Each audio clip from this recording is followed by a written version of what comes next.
So some glasses, some synths, and some audio processing, whatever could go wrong with that? Have a listen to Fauxillon, a new library I've created for the Pianobook community that you can download for free.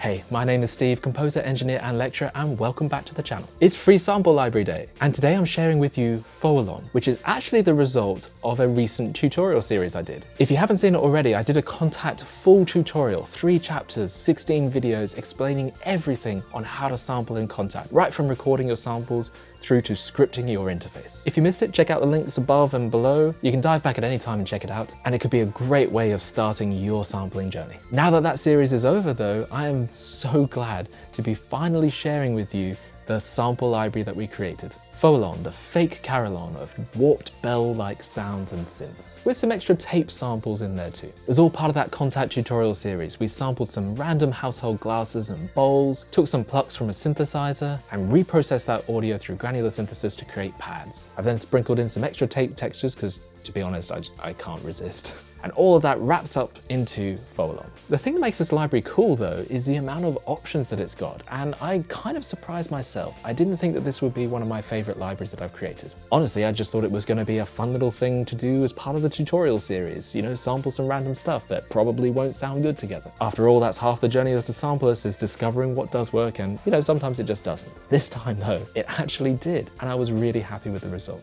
In my mind, it kind of sounds a little bit like an FM synth or a physical modeling synth, taking these harsh sort of transients from the bell-like sounds at the beginning, those acoustic samples, and blending them in with mellow synth parts. It actually turned out really nice. But let's stop gasbagging about it and check it out. Okay, so let's take a look at Fauxillon. Now, I am by no means a keyboard player, but we'll get through this together. So Fauxillon's interface is laid out quite simply. There's a few controls here, quite a few controls that need to be sort of on hand at once. So I wanted a nice simple layout that was easy to use, and that was actually some great feedback I got from my last library too. So over on the left, the very first thing is the layer mix. Now there are 4 different layers in this library. The first one is the bells. That's the one that was created from the glasses and bowls that I found around my household and pitched in particular ways with water. The second one is the plucks. That's from my Artura Polybrute. I just created some custom pluck sounds on the synthesizer and recorded those samples. The third one is a granular synthesized version of the bells. So I basically took the bell sounds and processed them again through granular synthesis. And I did the same thing with the synth for layer 4, so that's a synth pad version. All of these come together quite nicely, and I did a little bit of a test just in Logic's sampler during the Contact tutorial, and I was quite surprised at how nice they sounded together, and I was really kind of happy with the way that it worked, and you know, with just a splash of reverb, it sounded quite nice together.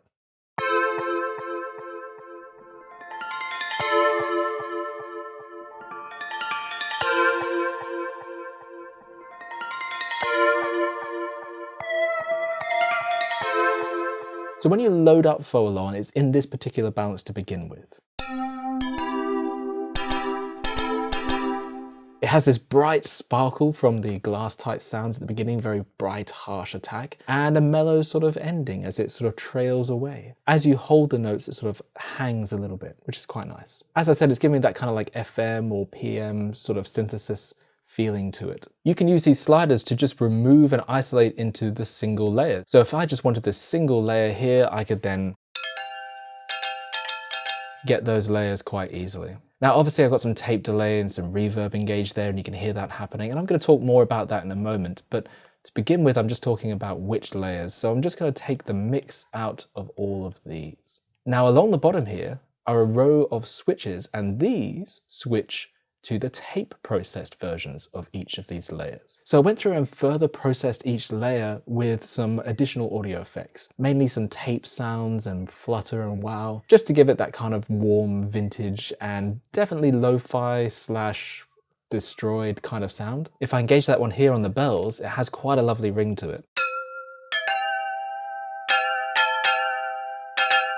I really actually like that sound. It kind of reminds me a little bit of some of the old documentaries where they're talking about BBC Radiophonics workshop and tape manipulation in the day. It has that kind of wobbly character to it, and I quite enjoy that. We can do the same with the plucks as well. And then engage the tape.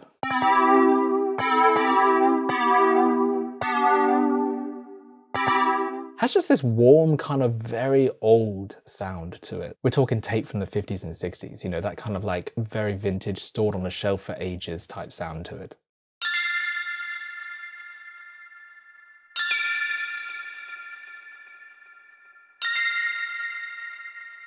In come the two pads. This first one here is a glass-like texture.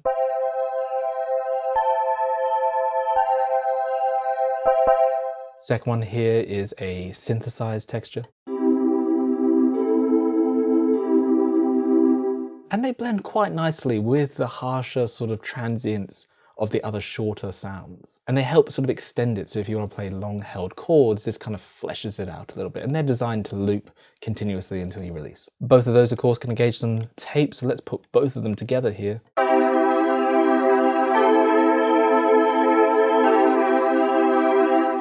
It kind of sounds a little bit like if you watched old sci-fi movies on worn out VHS recordings that you did at home. It's very much the sound it's giving me. Now the great thing of course is that you can blend these, so you can have some as tape, some as not. It's up to you. An additional layer here that you might not have realized because it's sort of extra is the noise layer. Now this is mainly because I took some tape sounds, but I wanted to make sure that the noise wasn't building up. So I took the noise that tape saturated sound would normally have and stripped it out. Arguably, you feel like you're missing something when you don't have that noise and that hiss and that grit to it. So I've got an extra layer where you can blend some of that in. It's just one voice, so it won't constantly trigger more and more sound as you play more and more notes. It will just add a little bit of grit to the sound.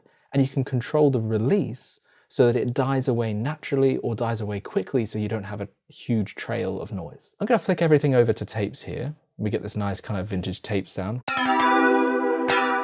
Then if I add some noise in here, it starts to get a bit gritty, which I quite like. If I just push it all the way to the extreme for the moment, you'll really hear it.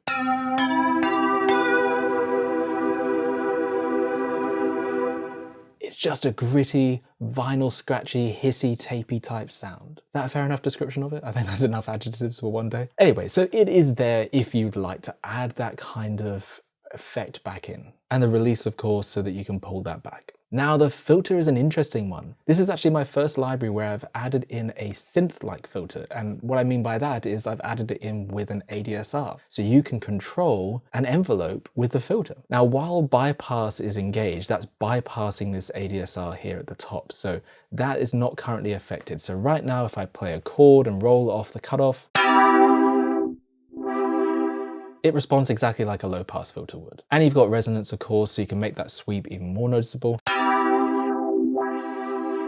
Classic low pass filter, nothing too dramatic. But then if we turn off bypass and pop in that ADSR filter, now we can get some newer type sounds, some interesting sounds. And this isn't something that is uncommon in synthesis. If you're familiar with synthesis, this will feel right at home. So I'm going to turn that one off. I'm going to bring the filter down a little bit and let's have a listen. Essentially what that ADSR filter is doing is it is taking this cutoff point, it is opening it fully, dying it back down to a sustained level and then releasing back to this point. And I'm using the controls here to create that. So if I pump up the attack and decay here, for example,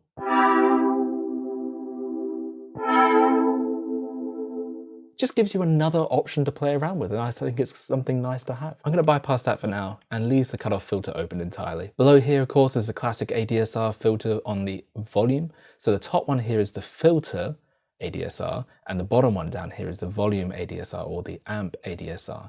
So that's your classic one. If you want the note to ring out longer after you release it, you pump up the release, of course. You can control the attack by, slowing the attack down, dragging that up so it's got a bit of a crescendo to the note. Very standard stuff.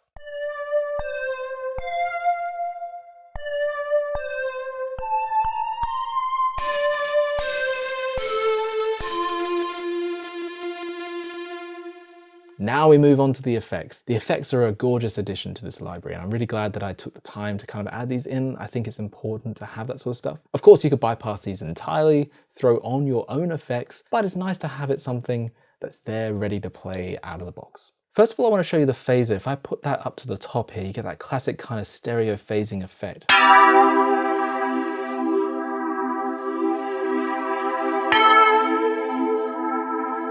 Very wobbly stereo type effect. It's kind of interesting. Adds a little something. And if you actually add in the distortion at this point, you can get something kind of almost guitar pedal-like. Now, fair warning, the saturation is a heavy saturation. It's more like a distortion drive, to be honest. So little amounts first. If I turn this one on, I'm gonna leave this all the way at the bottom and you can already hear some effect.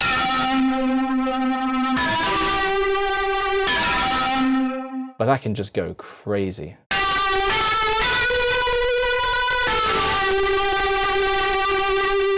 So if you're a keyboard player that wants to be a guitar player, I may have just created something that you could use. So I'll turn that off there, of course.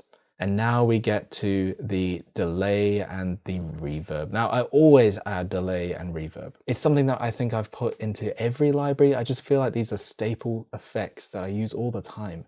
And I really particularly like tape delay because you can automate the time. And if you automate the time, you get these pitch fluctuations. Let me show you. If I add in the delay here, so I hit a note here and nice kind of delayed texture. It rolls off and gets darker every delay, so it kind of feels like it's dying away a little bit. If I change the time though, as I'm hitting that note, see what happens.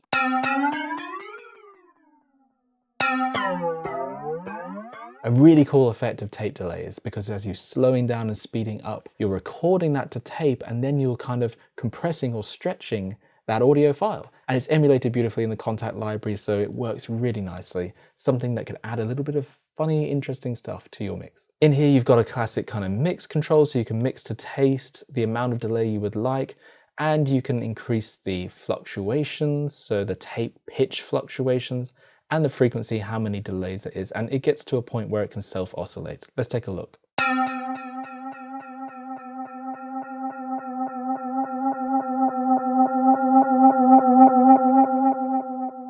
So something cool, it could be a good transitional element in your track. Now the delay is going into the reverb. I do like that sound where the delays are also softened by the reverb. So if you add in some tape delay, you are going to get that then going through each of these reverbs. But these reverbs are actually set up in parallel. That means you can add a little bit to the one reverb and a little bit to the other reverb and then blend those two together. And one isn't reverberating the other. Basically, I've got a short reverb, a plate sound. If I put that all the way to the top now and play something.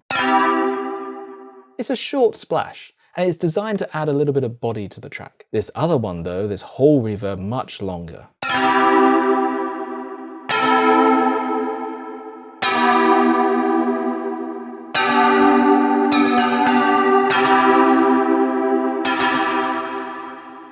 So big lush sound there, something that is really gorgeous, lots of space. Now I have added some pre-delay in there so that it kind of preserves some of the transients a little bit, and that way when you're only mixing a little bit of reverb, it still feels a little bit punchy. Of course you can add in your own reverb, there's nothing stopping you from doing that. You can just ignore these if you don't want to use them. And there we have it, that is the interface, that is Fauxillon, that is the library that I'm giving to you. So as soon as the library is available on Pianobook, I will share the link down below. But keep an eye out on that website, and while you're there, check out the other libraries from myself and all the other amazing contributors as part of the Pianobook community. There's some really awesome free libraries out there. Take advantage of them. In the meantime, if you want to know how it's created and create your own sample library, check out this playlist. Subscribe and ding that bell for more of this, but otherwise I will catch you in the next one.